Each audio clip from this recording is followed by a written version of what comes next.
For a long time, urban growth knew no bounds. 200 years ago, scarcely 2% of the people living on Earth were city dwellers. Today, more than half the world's population lives in an urban area. We live in a world filled with immense, vibrant, noisy, overpopulated cities. Cities where we create, manufacture, trade, and consume. Where fabulous wealth and extreme poverty exist side by side. Our urban model now seems to have reached its limits. However, new aspirations are emerging. In a world of global warming and increasingly scarce fossil fuels, a new vision of the city is taking root.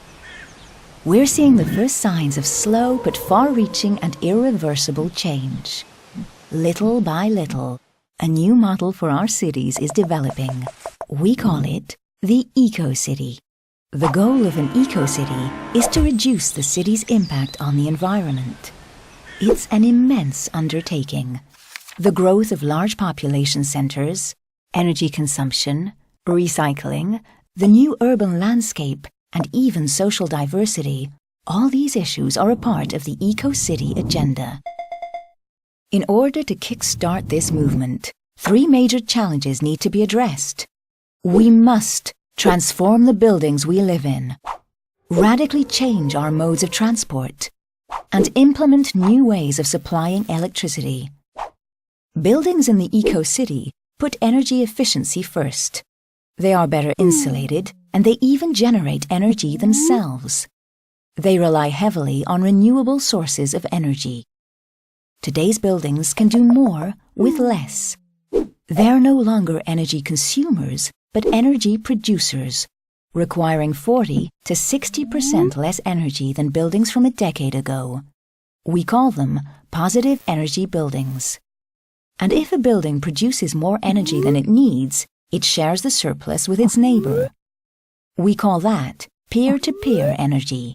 It's revolutionary, both economically and socially.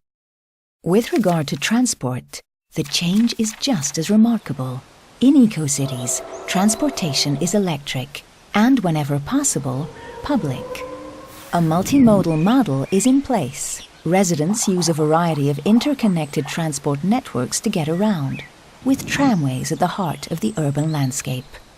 This twofold change in housing and transport gives rise to a third: new networks for supplying power to the city. That's the third cornerstone of our Eco-City. The question is, how do we power the new electrical infrastructure so as to drive the growth in eco-cities? The answer lies in new networks for distributing electricity. We call them smart grids. Smart because they use computer technology to centralize and redistribute power more effectively throughout the city. Smart because they also regulate energy exchanges between residential buildings through peer-to-peer trading.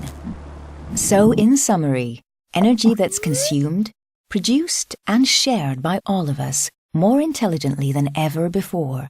A multimodal approach to transport, consisting primarily of electric and public transportation. The emergence of a new smart grid for supplying cities with electricity. With Alstom, this revolutionary new eco-city is happening now and on every level.